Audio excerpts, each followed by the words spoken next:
Hello, welcome back on RealCopStoriesVideos.com, which I hope you're on right now. Over 360 cop stories, and enjoy them all. You know, they're having a good time. There's nude people and bathrooms and sticky substances and all kinds of stuff. Look them up. They're my babies. Gross alerts on there for you. Some things I cannot unforget 45 years later. And then in addition to that, we have over 200 question and answers. Ask me a question here. You email me a question and I'll respond to you directly. Personally, and then I'll do it on the video. rsbcopstories@gmail.com. Email me a question. Now I can't respond on this one because it's too long. It's too large. How to return recruits? Oh man, I had a bunch of them now, and you've seen it. Hopefully, you follow me. You've seen another. I lost track. 10, 12. How many more than that? Probably a bunch. Okay, because I have to teach him everything he needs to know. Okay, now we're about 2.5 months, 3 months of him being out of the academy, and I've got him still. And you know, like foot pursuits and vehicle pursuits, you cannot say when you hit the street any given night that, gee, I think we're going to go out and go on a vehicle pursuit tonight. What? No. Or, gee, I think I'm going to go chase someone tonight. No. Those things come up on their own. I know officers that, like myself, never fired their gun in 35 years. Most officers don't. The officer-involved shootings is such a, like 0.5% of our career. Nobody... The news media blows it up because they always make it racial, of course, not because the guy was a criminal or it's an accident. Accidents happen in the real world, but just like that. So I know partners I work with that never been in a vehicle pursuit. It just doesn't come up. It just happens to happen. It makes sense? Happens to happen? Anyway. So, and foot pursuits also. The suspects will dictate what you're going to do. Okay, so I probably should get into him driving first, but then that's okay. I'll go into that next time about his first time driving a car. I'm kind of jumping around here because I got so many topics. But I was on a pursuit topic on the last one. I want to continue it going, okay? So now he's driving. And he's been driving pretty good. I'll go into his driving on another video. His first day driving in the first week, or first week that he drove probably 3 times in a 7-day period. Kind of funny on its own. But anyway, so now he's been driving a little bit, and now we're kind of trying to... He's going to be transferred or moved to another train officers pretty soon, another week, and they'll finish him off maybe 2 months, and then we'll decide whether he's going to be a permanent officer. He's going pretty good. I think he's doing very good. Okay, came in basically at a 0, and if 100 being he knows enough to make a police officer, he's probably at about 55% right now, maybe 60. He's doing pretty good and rapidly gaining. Because remember now, I'm not badmouthing smaller departments, but big departments we do so much every day. It's constant. Whereas the smaller departments they do police work, but not as much. You know, they maybe handle 5 radio calls. We handle 30. Okay, it's just a matter of, you know, they make 2 or 3 traffic stops. We make like 15 or 20. I mean, it's just because it's not police work. It's all dangerous, all of it. Okay, so anyway, he's driving, and I'm passenger now, and of course I'm watching how he drives. I have to evaluate him. Watching how he drives, watching how he parks the car, watching how he responds to a family dispute, how he responds to a neighbor dispute. All that stuff I got to watch him, and he knows I'm watching him, so he's making sure he's regurgitating everything I taught him, which is doing really well. Very well. You know, he's been going up on his weekly ratings like crazy. And I already know pretty much, unless he goes out there and, you know, shoots a couple of nuns, he's going to be a police officer. Okay, so I mean, there's no doubt. Unless he screws up, he's going to make it. He's very sharp. 2 months away, he's there. Okay. Anyway, I'm going to tell him that. Oh no, can't do that. So we're driving around. We see a ticket. Hey, there's my ticket. I'm due for the ticket. Okay. So I write the plate down on a piece of paper, and you know, he lights them up. So go ahead and light them up. Wait for the return. No return. And he lights them up. She comes back, you know, the car's clean. Okay, hit the siren real quick, you know, pull him over. So he hits the siren, just in case he can't see us. He hits the siren, reaches down, hits the siren, boom. And I'm looking, and I'm kicking back because, again, 99.9% of the time, tickets are tickets. I'm not saying routine traffic stop. That's a horrible thing to say. It's not a traffic stop. All traffic stops are dangerous, not routine. Okay, so, you know, most of the time it's just a traffic stop. No, he lights them up, hit the siren, boom, here we go. Okay. So he hesitates. He goes, oh my God, he's running. Well, there goes that evaluation out the window. No, but he did. He went, oh my God, he says, let's go, you know, because it's a surprise when it happens. Because again, 99.9% of the time, people do what you're told, people do what you say, people respond to your request, get out of the car with your hands up. It's only the 1.1% that gets in shootings because they don't listen to the officers. It's very small. So, oh my God, go, let's go. So he's hollering. I grab the microphone, and I'm putting out what I told you on the other ones. we're northbound, Soto. We're passing 8th Street. Vehicle license number so-and-so. Here's the vehicle. And I stopped. I opened up the microphone. Okay, stay on him, and I'm back to respond. I don't want them to hear that I'm still yelling at this kid, okay? Watch the turns. Okay, we're northbound so-and-so. Okay, give me a backup unit. Give me an air unit. Okay, now I'm telling him, make the turn. Stay with him. We're with the driver. I got it. Okay, not too close, because he's up, he's back. Goes, oh man, every time he can turn, he's going, oh man. Remember, we're only doing 25 miles an hour. Okay, on the turns, maybe 15. You can't go that fast on those big Buicks and Plymouths. You'll be all over the place. So maybe 15, 20 miles an hour on the turn, okay? And now I'm watching him, and he's doing pretty good. He's doing what we call the police turn. Here's the corner. The corner's like this. And most cars will go like this, make the turn. No, they have us go out and then come in at an angle, so we can cut off the angle, and you use your brakes, you use your accelerator, not your brakes. You come in, tap the brakes hard, then you get off the brakes, and on the turn, you accelerate out of it. That's how I teach us to do it, and it's very effective. Most people hit the brakes hard when they come down, then they make the turn. Well, after the second turn, the brakes go out. Disc brakes, not as bad. Drum brakes, forget it. You lose the drum brakes, and they slam into a car or something, and it's gone. So, he's on them, okay? Okay, so we're northbound, whatever, so I'm broadcasting the whole time. Okay, we got backup. Okay. And you can see he's got that steering wheel. Good thing it's made out of hard plastic. I think his finger marks with it. He's like this. And now he's oversteering. Now he's going like this. He's going wide. I said, keep it inside the line. I was just so we have a line. We hit the corner. And he goes, okay. Because he's really nervous, man. So we make the turn. Suspects, going down the street. Again, we're not going very far. Here are the backup units. Okay, get backup units. Okay, we got backup. Okay, we got backup. He's repeating now what I'm saying. No, he's nervous. Okay.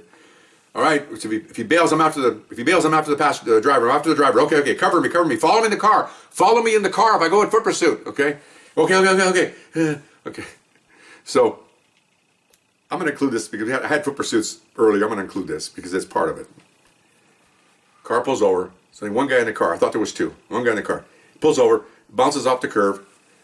Turn the car in. In other words, I want him to do this. Okay, when he comes in, because I'm already ready. I got the door cracked. I'm ready. Okay, I had a recruit lock himself in the car one time. Ain't gonna happen to me. I got a hash mark and stripes. Ain't gonna happen to me. Door's cracked. Sure enough, he did really well. Guy bails out. He comes in, turns the car. I bail out, and I'm running. Suspect's running, and I hear rubber burning behind me, and I figure it's him. Okay, so I'm running, I see a police car come up, and the suspect's looking back at me. Well, what happened was he's looking back this way, police car's coming this way, so it curves right in front of him, and the kid runs right into the right quarter panel. Goes over the hood, he's running full speed, over the hood, in the air, literally did a flip, and now I'm around the other side, and about that time, the driver of the car is already out. As the kid hits the ground, we're both on him, okay? I'm on him, I grab him, I basically drop knee him on the back to get him down, I cuff him, I look up, it ain't my partner, okay? It's another guy, and there's another officer standing behind me. Are you okay? I got it. I'm looking around, and so I see my recruit coming up the street like 10 miles an hour, 50 miles an hour up the street, because I'm looking at him like, and he's looking at me like this. Okay, so I don't know what happened. So I don't want to chew the kid out in front of everybody, okay? Because that's not the thing to do, okay? I have to find out what happened first, okay? So I thanked the guys in the police car, and then what happened was he hit the car so hard that behind the wheel, between the door frame and the wheel well on the right side, it dented the body in the car. So they're both down there on their knees, and they're underneath the car, and they're going like this with their hands, and they're popping out the dent. You don't want to turn that dent in because the department gets all crazy about dented cars. So just do it ourselves. So they're in there patting it back. I didn't see nothing. So off they go. Okay, fine. So sergeant pulls up. What's going on? I don't know. So I explain, well, we got this guy. No problem. Okay, fine. So it's good. One of the other officers is guarding the suspect's car back there. And I need to go back and, oh, sure, no problem. So I walk over and I go, what happened? And he goes, well, I saw you get out, and I wanted to get out and help you. And what happened? Well, I got out of the car, and I put it in park, I ran around, and then I realized you told me, follow him in the car, because that was our plan. So I ran back to the car, and started the car up, and took off to get you. And what did you see when you got back in the car? He goes, I saw you handcuffing the guy. So, was that a good idea to run back to the car and start it up again and chase me? No. He said, once you commit to something, you have to commit to it. You committed to get out on foot. You need to get out on foot. Keep on going. Even though we had a plan, because I've told you, our plan was that if whenever runs out in the car, the guy in the car tries to chase the suspect and your partner down as long as possible for several reasons. One, to keep your eye on your partner. Two, to keep an eye on the suspect. And three, your partner's legs are going to give out, and the kid's running legs will give out. By the time they start giving out, in other words, 2 or 3 blocks of running, the guy in the car, fresh. Pull up, cut him off, jump out, and now the crook has to contend with another officer with fresh legs. That makes sense? It really does. It's a good thing to do. I've done it many, many, many, many times. That's what I wanted. We trained for that. I kept telling him to do that, and he failed in the time of stress, okay? He was torn between, I want to get out and help my partner on foot. Oh my gosh, the prime directive was to stay in the car. I feel sorry for the guy because I would have probably been the same way. Oh my gosh, what do I do? And meantime, I'm running, man. I got no time for this. This is not a line seminar. I'm busy here. So I go, okay. And so then he's feeling really bad, man. He gets in the car, and so we put the suspect in the car, and I go, did you see how they did it? He goes, yeah, I watched the whole thing. Well, of course you watched the whole thing. You're a spectator back there, okay? We're in the parking lot of the police station. He goes, you saw the whole thing? Yeah, because you were back there. What'd you see? Well, I saw the other black and white come up and follow you, and then he cut the guy off, and the guy ran into his car and flipped over the hood. I said, who should have been doing that? Me. That's right, you.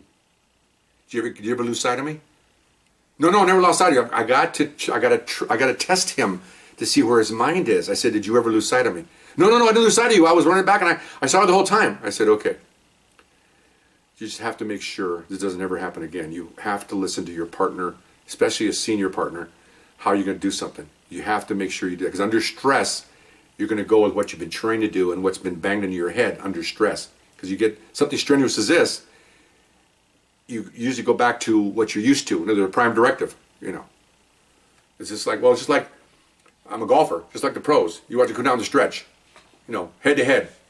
That's where the golfer's made. Can he handle that shot under stress? Or is he going to wig out and throw it in the water? You find out that you play 4 days of golf and, who knows how many shots later, 127 or whatever shots later, or whatever the total is, and that one shot got him because he either got up here, it got in here, he said, oh my gosh, there's water, oh my gosh, there's a bunker. He got freaked out. Under pressure, same thing here. Only here it's different. Golfer hits a golf ball in the water, he's not going to get killed. Okay? Out here, you can get killed doing this stuff. I told him, what if the suspect was armed? I'm already on him telling all the bad things that could have happened here. Okay? So that was interesting. And so then we got back to the station, and we put him in the cell, and then, of course, here comes the sergeant. He wants to see me. Okay? Got in the parking lot, we're talking, and he asked me, what happened there? And I asked him, I said, did you see what happened? He goes, yeah. I said, okay, because I talked to the recruit. What did he say? So I regurgitated what the recruit said, and the sergeant's looking at me going, yeah, that's exactly what happened. So in other words, he was checking to see if I questioned the recruit and to see if the recruit was telling the truth about what happened. Sometimes you have to admit that you screwed up. Okay, you just can't sit there and you can't lie. We don't want any liars on the police department. You take your lumps, you admit what happened, you get your butt chewed, and you move on. That's the way it is. I got my butt chewed many times. Some things I never should have done ever.